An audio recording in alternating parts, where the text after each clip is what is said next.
It's 139 days till the man burns, and today we're going to talk about makeup and some tips on how to make up at Burning Man. Because Burning Man is not the most kind of makeup friendly place, like environment wise. It's, you know, it's hot, it's dusty, you need to apply sun cream like every 7 seconds if you don't want to get burnt.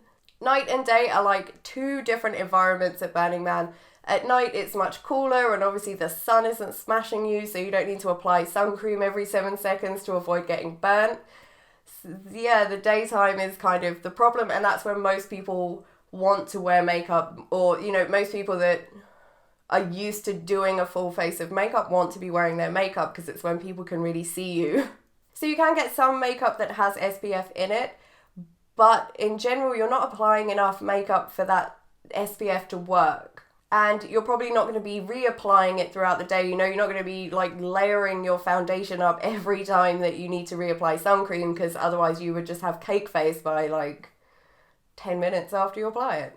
I have also heard something about the makeup with SPF in it can react with sun cream as well. I don't know if that's true, but you know, it can react with it and stop it working properly. I don't know, science stuff, guys, science. So feel free to do your own research, or if you know about science stuff, let us know in the comments whether or not there can be a reaction, whether or not makeup does have enough SPF in it, because everything I've heard is people saying like, no, this does not work as sun protection, not for somewhere like Burning Man. Any base products are going to be tricky because of trying to reapply sun cream. You know, you don't want to be worried that you've smudged your contour halfway up your face, or you've just got like a handprint across your foundation or something. So for the day, it is best to just avoid things like foundation, you know, contour, highlight, any base products that are going to cover large areas of skin that are likely to get smudged or prevent sun cream from actually absorbing into your skin. It's best to just not wear them. Just skip them. If you absolutely have to have a base, like you're just like, no, I can't be without my base, then I would suggest going with a BB cream or a CC cream, because they are tinted moisturisers, so it's going to get absorbed into your skin but still give you some coverage, and you're still going to be able to apply sun cream without smudging everything around too much. Avoid a powder on top of it though, obviously. The player dust is enough of a powder. Glitter is a big no. It's very moopy. It's not all going to stay on your face where you want it to. It's going to end up on the player just mooping around, and it's practically impossible to find. Like, how would you find all those tiny pieces of glitter that have fallen off of you? It goes for like body glitter as well, or like glitter sprays. They're very 90s. But those as well, you know, they're going to fall off. They're going to turn into moop, so it's best to just not wear them in the first place. For lips, chapstick is your best friend. You're going to want to be reapplying chapstick a million times a day. So things like liquid to matte lipsticks, they're not going to be great for Burning Man because they feel very drying, and you're already in a very dry environment where your lips are kind of getting battered. I'd avoid any formula that is drying, and, you know, don't do the, you know, the lip liner trick where you colour all of your lips in with lip liner and then put lipstick on top to make it last. Lip liner is very drying for your lips as well, so I would avoid that. Lip gloss is not really much fun either because it's very sticky, and if you get stuck in a dust storm, all of that dust is just going to stick to your lips. It's going to be horrible. Your hair is going to get stuck in it. Lip gloss is no fun. You can get tinted chapsticks and things. Personally, that's what I would go for over actual lipstick, at least for the daytime. But really, anything that's not going to be really drying on your lips or very sticky once it's on your lips, they're probably a good bet. I love false lashes, especially, you know, really funky ones, but they're not the best for Burning Man. If you are going to wear them, you need to make sure they're very well stuck on so they don't fall off and turn into moop. I would completely avoid singles or trios because you don't really notice when they fall off, at least with a whole band. If it falls off or if it starts to come up, you're going to notice, or someone will notice and tell you. But, you know, with singles and trios, they can fall off and you probably won't notice. So I would go for band ones if you really want to have some false lashes, and make sure you have a box to store them in so that they're not going to like blow off into the breeze or get covered in dust.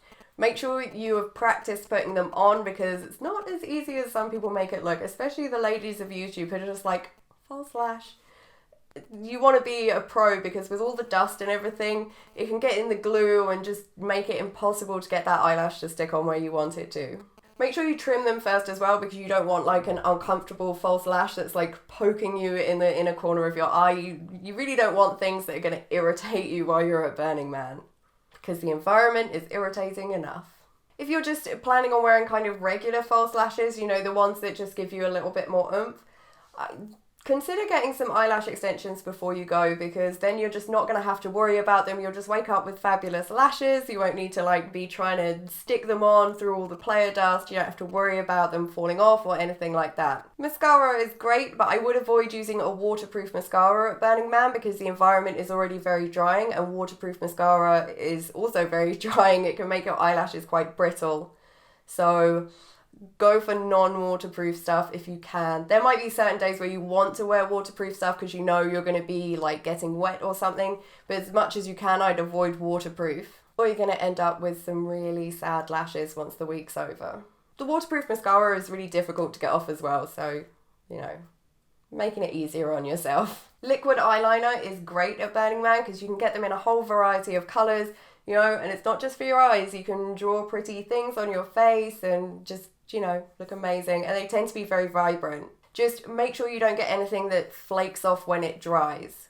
The pens are also quite good, but they tend not to come in that many colours. It's normally, you know, the regs like black, brown, maybe grey, and they tend not to be as vibrant. But if you're not great at like doing liquid liner and stuff, then a pen can be amazing to just quickly do it. I would completely avoid tight lining or lining your waterline, because, you know, your pencil's going to get covered in player dust. It's just kind of asking for trouble sticking things that close to your actual eyeball when you're in such a kind of unsanitary environment. If you really want to tight line or line your waterline, then I would suggest bringing a sharpener, and every time before you do it, sharpen the pencil to get rid of the top couple of layers that are probably covered in dust. And give the sharpener a little clean with some wipes or antibacterial stuff, just so it's not like germy and nasty.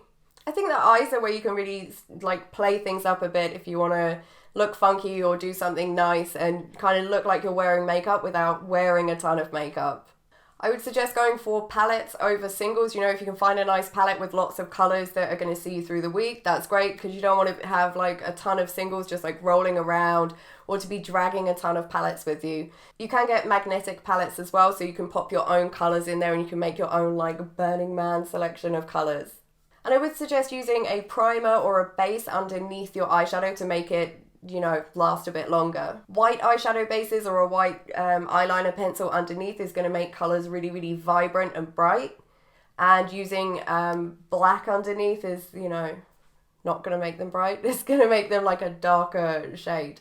2016 has been like the year of brows, and it's coming into 2017. So, but I don't suggest you do much to them, because, you know, it's very easy to like smudge your brow across your face.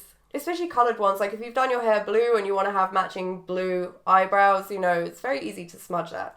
Personally, I'd avoid using colour. If you just want to kind of keep them tame, then go for a clear gel or mascara to just, you know, stick them in place. If you really want to match colours or, you know, just fill in sparse brows, then I would go with eyeshadow, because I find that eyeshadow in the brows is very, very easy to just like wipe off if you do smudge it up your face. And considering you're probably not wearing foundation, you don't have to worry about rubbing a hole in your foundation either. If you are planning on doing like full face of makeup, you probably will want to be using setting spray to just give everything a bit more hold, because with all the dust and the heat and everything, it, you know, it can be tough on your makeup. It can just start to melt off your face. But I do think the no makeup look is a really good way to go. Not the no makeup look, the actual no makeup, like there is no makeup on my face right now look. So many people just don't wear makeup there, that it's, you know, it's not like you're going to IMATS or something, or somewhere where everyone is going to have absolutely perfect makeup and you're turning up with a bare face.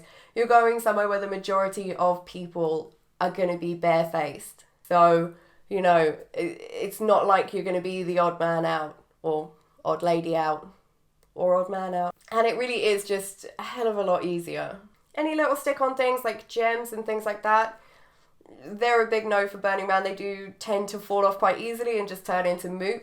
If you are going to go for anything like that, go for quite large ones. You don't want anything too small, because it's going to be really hard to find if it falls off.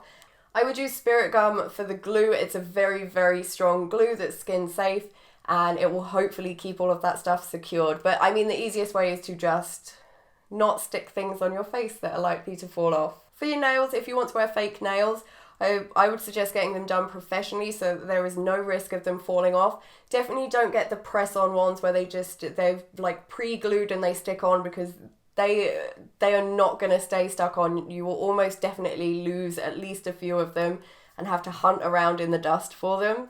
You can get a very strong nail glue to attach fake nails that you've got yourself, but you know, it's probably just going to be easier to get someone to do it so that you're not having to worry about that stuff while you're at Burning Man. I'm going to do a whole separate video on face and body paint, so I'm not going to get too much into it here, but any face and body paint that you're planning to use, make sure you do a patch test if you haven't used it before to make sure you don't have any allergies to it. The same with any kind of new makeup that you're planning to use at Burning Man, you know, make sure you don't have allergies, make sure it works for you. Just give it a test, you know, make sure it's not flaky, make sure it's not going to fall off you somehow or sweat off you. Removing your makeup is very, very important. I'm sure we're all guilty of not removing our makeup at some point and, you know, just falling asleep, like full face. You wake up, your pillow's all disgusting. But you really, really want to be removing your makeup at Burning Man, because the environment is already going to do a number on your skin, and anything you can do to help it along is a plus. You know, makeup wipes, baby wipes, whatever you like to use to remove your makeup or is most convenient for you to remove your makeup there, and give your skin a good moisturiser as well. And again, you know, if you are getting a product specifically to use at Burning Man, like maybe you want makeup wipes over your regular makeup remover, make sure you test it out first and be sure it's not going to have some kind of reaction with your skin. You'll want to store your makeup quite carefully at Burning Man. You know, the heat can melt stuff or just make the consistency of things go a bit strange.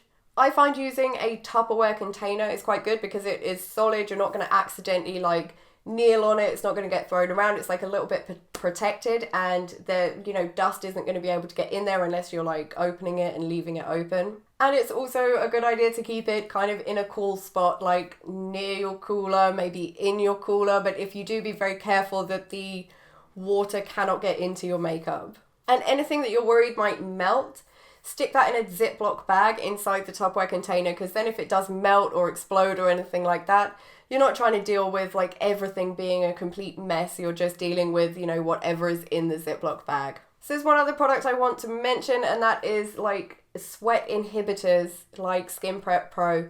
They're generally used with stage makeup for performances. So they're generally used with performances where the person's going to be under hot stage lights or doing something very energetic where they're going to be sweating a lot. I would not advise using these at Burning Man. I'm not sure how good it would be for you to like inhibit your sweating for a week just to keep your makeup looking nice. It's probably not very good for you. They're designed to be used for like a few hours at a time, or, you know, maybe for a day under regular kind of heat. Not to be used like for a whole week when you're in very, very extreme heat. But I'm not a scientist, so I don't know, maybe it's fine, but personally I would suggest avoiding it.